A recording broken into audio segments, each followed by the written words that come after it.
Migrantour is a project that born in Torino in 2010 and expand over 30 towns and cities all over Europe, like Paris, Lisbon, Naples, and a lot of more places. I will say that my English is not that good, so sorry about that. I will try my best, but also that we are not professional guy. We are not like the regular tourism tour, and we are talking about we are migrants, and that's going to tell you about that. What is to be a migrant? What is to feel migrants? What happened in the city that lives a lot of migrants like us, and we are trying to break some prejudice and stigma and try to enhance another point of view of this thing that's happened, and that it. And we all, as I told you, we are all migrants, and we are here from a lot of parts of the world, from Poland, from Argentina, from Mexico, Venezuela. Yeah, we have participants also from Romania, we have from Equatorial Guinea, so there are also other guides, and they present story of the migrants in Barcelona and their own as well during the tours.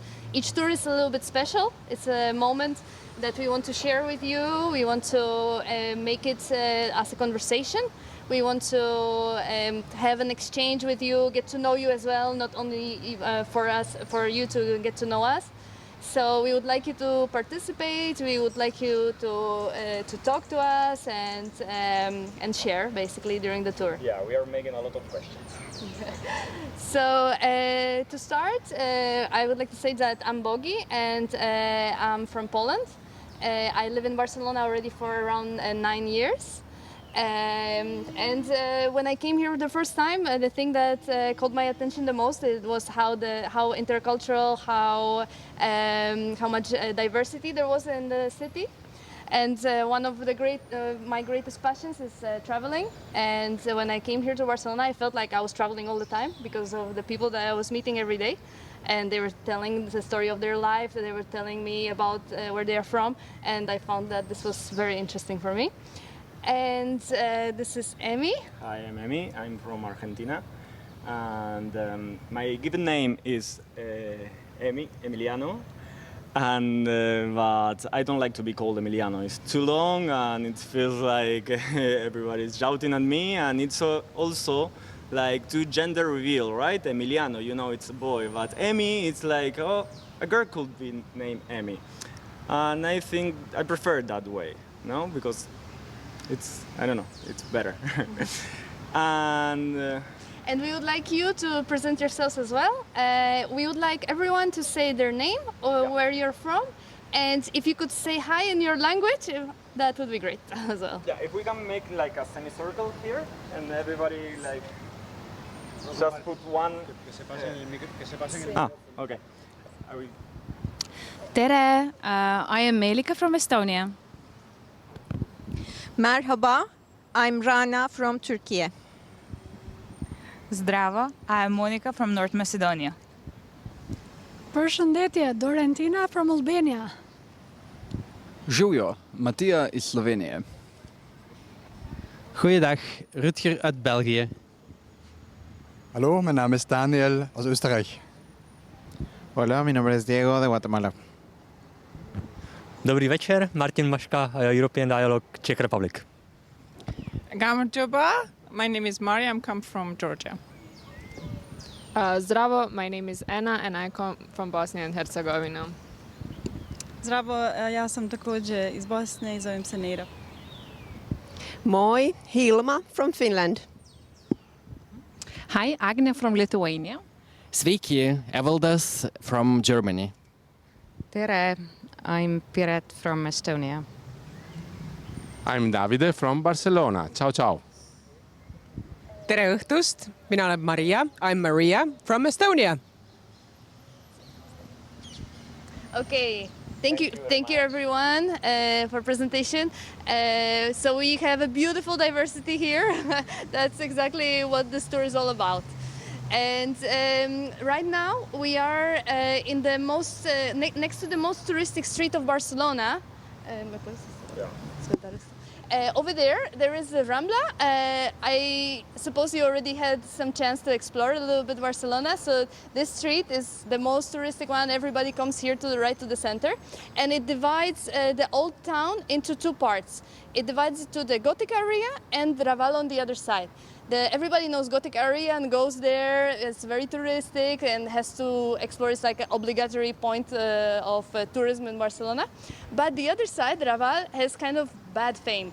And sometimes tourists are warned not to go there, not to maybe be careful, and not everybody even sees what's out there.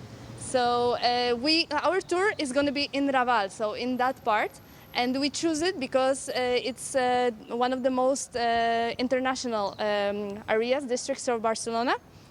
Over 60% of people living there are migrants. And there is over 200 languages spoken and more than 60 cultural and religious celebrations. All over Barcelona, there is 180 different nationalities living. And the ones that are the most have the most inhabitants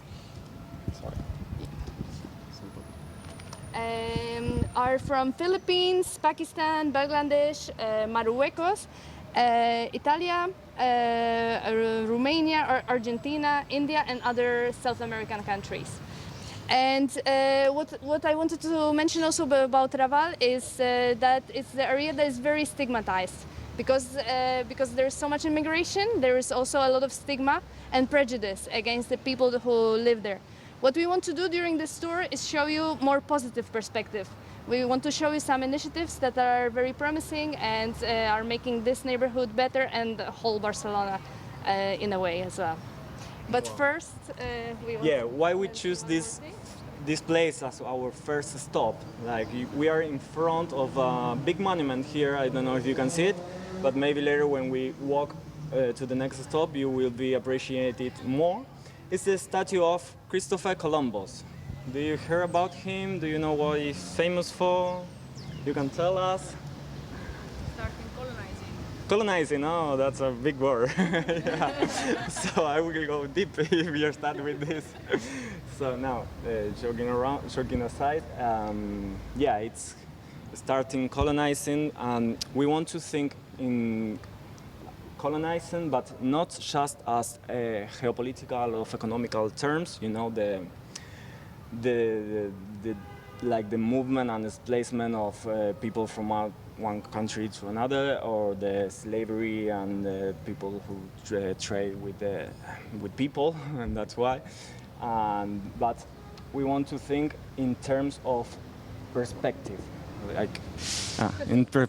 like what happened with the expansion of imperialism and colonialism.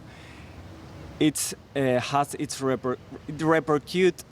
its consequences in our way of thinking, like in our way of how we see reality nowadays and how we act nowadays. It was a global impact, and we have to take really careful about that, because it's not just geopolitical or economical consequences. It's everywhere. Like capitalism, thanks of that, the capitalism went global. So that's why we choose this first place as our stop.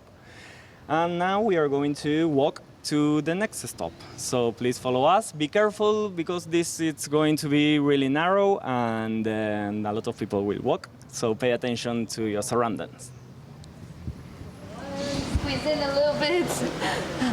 Okay, perfect. Okay, so we are here because this building behind us is the public language school for adults, and it plays an important role as well in the integration of immigrants, because it offers intensive course of Spanish and Catalan, but also many different languages. And some of these languages you can identify on this mural. Maybe you can have a look for a moment and try to tell us which languages do you see? Which one do you recognize? Russian, Chinese.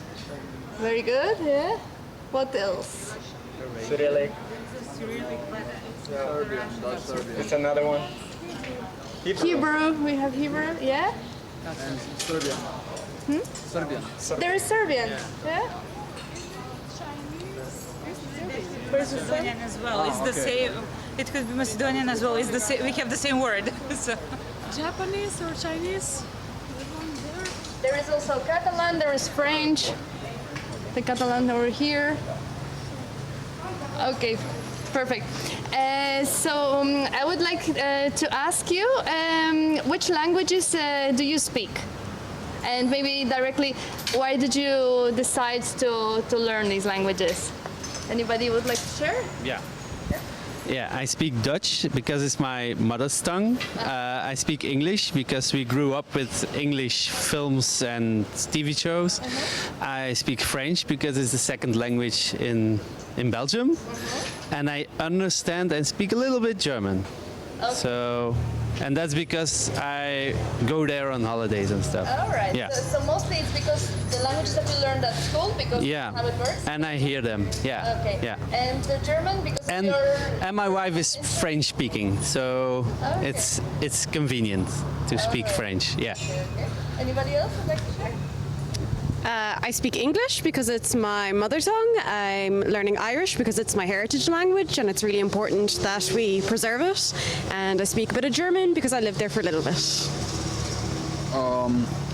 I speak Slovene as a mother's tongue. I speak English because it's everywhere.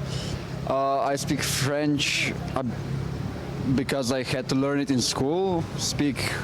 Read more, speak a bit less. I speak Croatian because there are neighbors. I had to learn a bit of German, but my German is really bad. And I speak a little bit of Russian because I took it. Why do you say that you had to learn German? I was a test generation. We had 3 foreign languages in primary school. So I had English, French, but I also had German. You chose it then, okay. No, it was It was mandatory. It was mandatory. I did not really enjoy it as much. Okay. Thank you. Okay, so I speak Albanian, which is my mother tongue, and then I speak English for educational and also job-related purposes. I understand Spanish, and that's on my list to improve better. Okay. Thank you. That's great. My mother tongue is Turkish, and I learned English as a second language. And as the third language, I tried to learn Italian.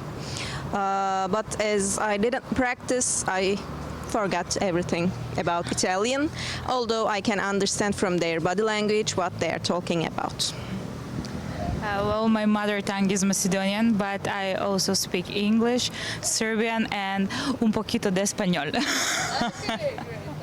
Hey, Jordan, English, Russian, German. Ich spreche ein bisschen Deutsch. And why did you decide to learn these languages? Or? German is my favorite, how it sounds, and English is very useful to know. That's why. Personal interest. Yes, so I like languages. Yes, I like languages in general. Just that's the reason. Well, I speak Czech because it's my mother tongue, then Slovak because I was born in Czechoslovakia, German, which is my father's tongue, English because I had to learn it in school, and then I can speak a bit French, Dutch, I know something Lithuanian, and I used to know Spanish, but I forgot almost everything. And because also your personal interest in languages? Yeah, exactly. Yeah, I like languages and Spanish because I was writing about Argentinian history and yeah. You say the things how you can say them and not exactly how you want to say them. And this is the thing that a lot of immigrants we share between each other. But also in Spain, as you already know, there is a lot of immigration from South America. So this is a little bit different in their case. Because in Argentina, even if there is no official language, most of the population speak Spanish because of the massive immigration that took place in the 1850, and even there was like 3 waves of massive immigration, but a lot of migrants from Western Europe, like Italy, Spain, France. My grandfathers are from Italy, from Spain, so I have an Italian nationality. Even if I don't speak Italian, I've never been in there. But what I want to tell you, it's like, imagine in Buenos Aires in that era, like all people from all over the world trying to communicate it and to establish some society, and a jargon, you know what a jargon is, comes, and it's called lunfardo. The lunfardo was a way to all of these migrants trying to communicate itself, so they invent words, and they use the word that already been there, but in another way. So in Buenos Aires, we use a lot of these words. So when I first came here, I was unable to communicate, because when I say something, they don't understand me, even if I speak Spanish, you know, but the meaning was different, and even telling joke was different, and it was hard for me, even if I could speak Spanish. So yeah, so as you see, it's not so obvious. Even though you speak the language, you might have communication problems when you migrate. And also another thing that we would like to mention is the fact how we feel as immigrants about our identity. Because when we come to another country, we have it like almost all the time present that we are from abroad. But people who maybe never changed, never went to live abroad to another country, they usually don't think about their origin that much on a daily basis. Maybe they think about where they're from when they travel, and people ask them, okay, where you're from? So then they answer, okay, I'm from this country, from that country. For us, the answer is a little bit more complicated, because we usually say, okay, I'm from Poland. If somebody asks us, I'm from Poland, but I live already for many years in Spain, and it's always like a little bit longer answer, because we feel that this is important to mention, because it already creates forms a part of our identity. And also, interesting thing happens when we come back to our country, because maybe there are many things that we miss about our home country, but then we go back and we notice that a lot of things changed, that we have changed, that we see things differently, and we are surprised ourselves that it's not the same. So this is this kind of feeling that comes with the migration, that you kind of don't know where you belong anymore. You belong a little bit here, a little bit there, or maybe even more than 2 countries if you spend more time there. So this is something we share, and I think that the positive thing about it is that all the migrants have it in common. So when we meet, when we come together, it's a nice thing that we can feel supported in that feeling and feel understood. So thank you very much for sharing with us, and now we're gonna continue to the next stop, okay?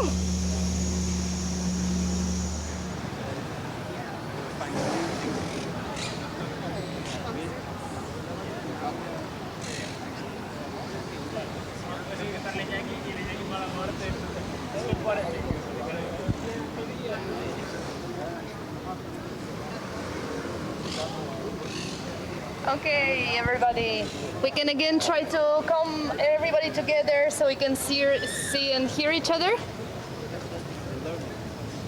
Yeah? A little bit closer, a little bit closer.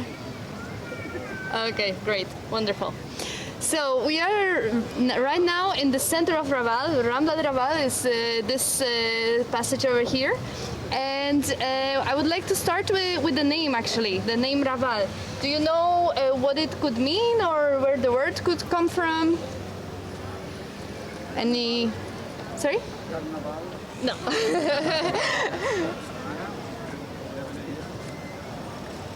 No? Anybody speaks Arabic, maybe? No? It comes from a word in Arabic that means that's rawat, and it means external. And it actually has a lot to do with the history of Raval, because for many years it was actually outside of the city walls. The city walls, built in the 13th century, were running down the Rambla. Here you can see. There is the Rambla is here, the red one, okay? And this is the Raval, and here there was a wall. So Raval was totally outside of the city. And in this neighborhood, at that time, it was basically uninhabited. That word goes. And there were a lot of vegetable fruit gardens, masías, which are like country houses, hospitals, and religious convents, and almost no people were living here, very little. And then in 1384, the last part of the city walls was built, and that part did surround Raval. But the interesting thing is that the other wall that was running down Rambla was not demolished. So it was included in the city, but at the same time it was also outside, still separated. So, and it was like this until the Industrial Revolution. During the Industrial Revolution, there was an establishment of many factories in this neighborhood. So the whole neighborhood started to densify, and immigrants started arriving. And there was a need for housing for them, and the neighborhood changed a lot. But the life here was difficult for these people as well, because the neighborhood itself had quite poor living conditions. There were epidemics of diseases like cholera, for example, and until the wall was demolished, it was really difficult to live here, actually. In the 80s, what they started to do is actually to change a little bit this area. They started making improvements. They started investing a bit in the neighborhood and improving the situation.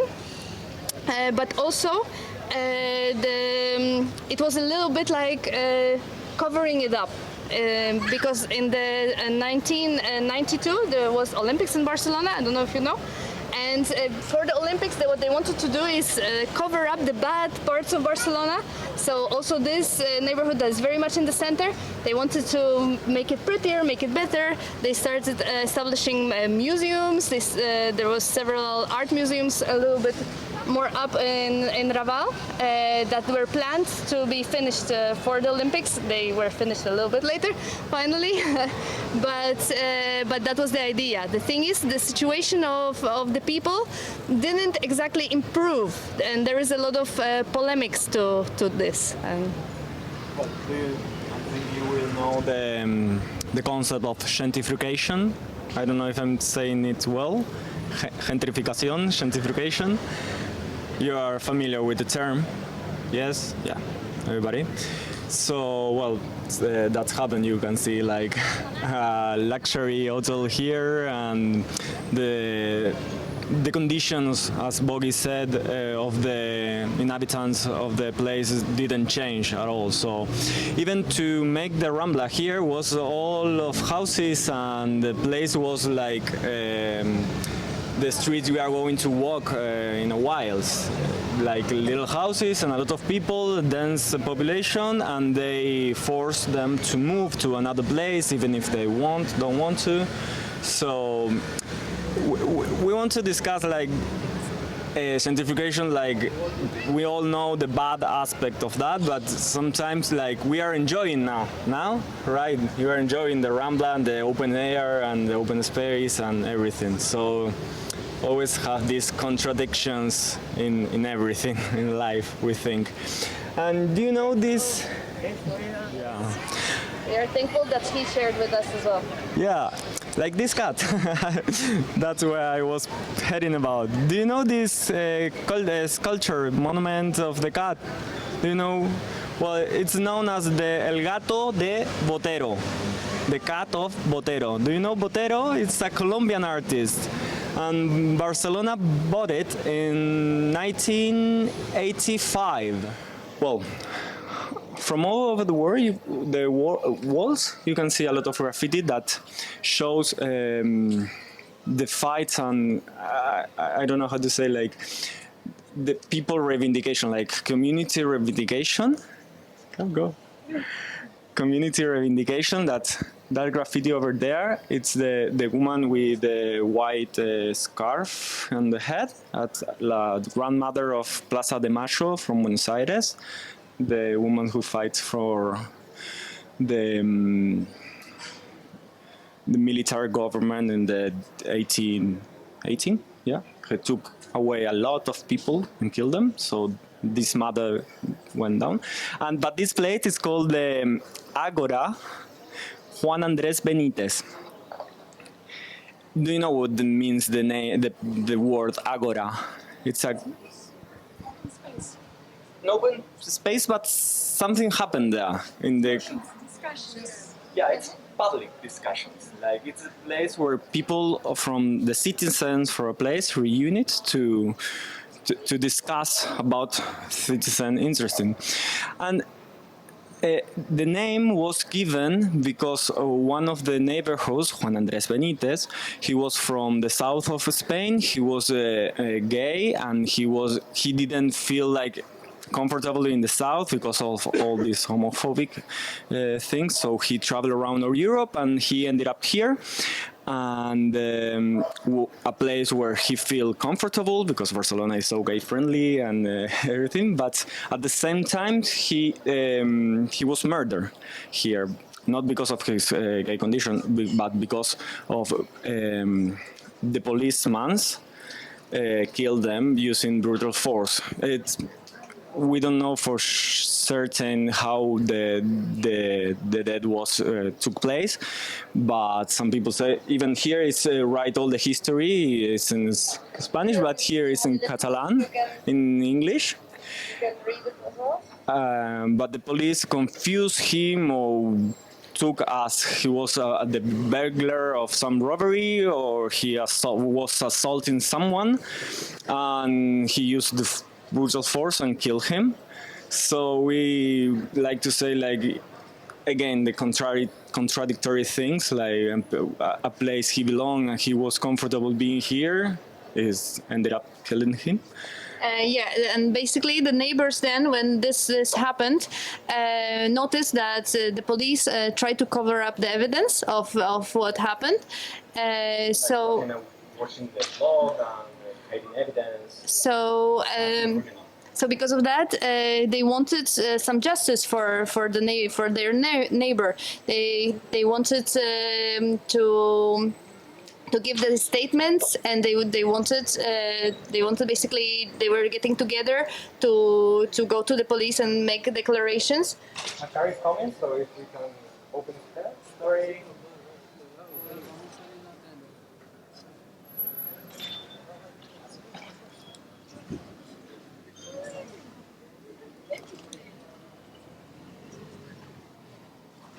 And basically preserve the memory of their friend, of their neighbor, that they felt that he was very much a part of this community. So the whole case ended up with the family accepting the plea, so it didn't go to court. But they still wanted to do something about it to make the memory of this man, and they created this space behind this wall, which is a common space for the neighbors. And there are different initiatives that gather here. And about that is going to tell you David, that is a member. But first we will enter, and you can, inside you'll be able to sit down for a moment. Follow us. Continue looking at the walls and the messages. Hola.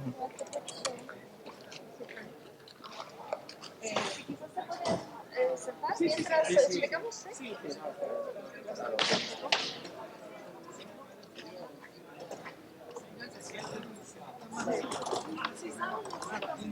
Hola.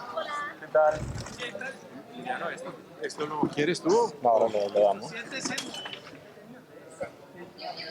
You can take a chair and sit to rest a little bit, and we will tell you the story behind.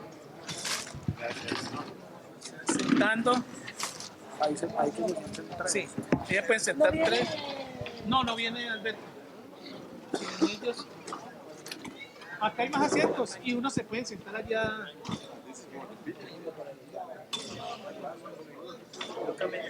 Sí, sigan.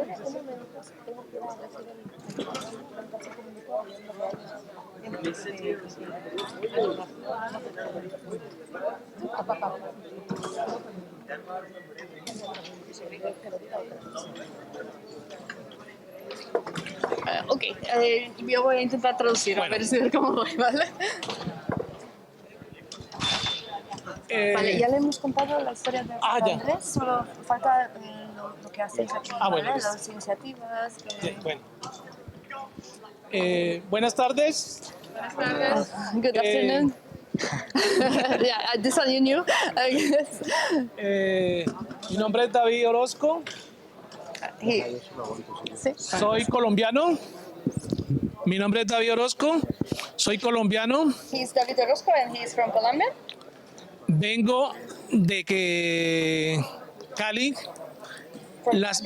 la ciudad más linda del mundo para mí, The most beautiful city in the world for me. pero But con muchos problemas with a lot of trouble. de inseguridad. Of the insecurity. Me tocó que venirme porque me amenazaron. He had to come here because he was threatened. Y soy solicitante de asilo. And he's asking for the political asylum. Con mi esposa salimos porque nos prometieron 7 tiros de fusil en la cabeza. He came with his wife because they were threatening his life of him and his wife. Aquí hemos llegado a Barcelona y más al Raval. We came here to Barcelona, to Raval, especially. Donde el Raval es el epicentro de todos los colectivos. Where the Raval is the epicenter of all the collectives. Hay más de 600 colectivos en este pequeño espacio. There is more than 600 collectives that gather in this little space. Aquí, en Raval, ¿no? Sí, en todo el Raval. Aquí es el Ágora. This is Agora, what we explained to you before. Aquí están las servilletas. Space for everyone to share their opinions. El espacio de lucha. It's a space for fighting, for the neighbor fight. Donde están las chicas feministas, donde a las mujeres se defiende. There are collectives, feminist collectives where women are defending themselves. Con alma, vida y sombrero, como decimos en Colombia. Con alma, vida y sombrero. Aquí nos reunimos los martes. We gather here on Tuesday. En una asamblea general. In the General Assembly. Donde definimos las políticas de este espacio. Where they define the politics of this space. Aquí, policies of this space. Aquí tenemos personas de nuestro barrio donde hemos podido conseguir implementos para que se recreen. Para que se entretengan, el ping-pong, esto. So they gather here basically to be able to do a lot of things and some activities that are just leisure activities as well. Aquí hay muchos colectivos. Uno de los colectivos es de las putas indignadas. One of the collectives is of the outrage prostitutes. Está el sindicato de mujeres cuidadoras sin papeles. There is a syndicate of women who are the caregiving women who don't have papers, like caregivers without papers. Las chicas mechineras, donde se apoya para que no estén en la drogadicción. There are a collective of that is helping women not to be to get out of the drug addiction.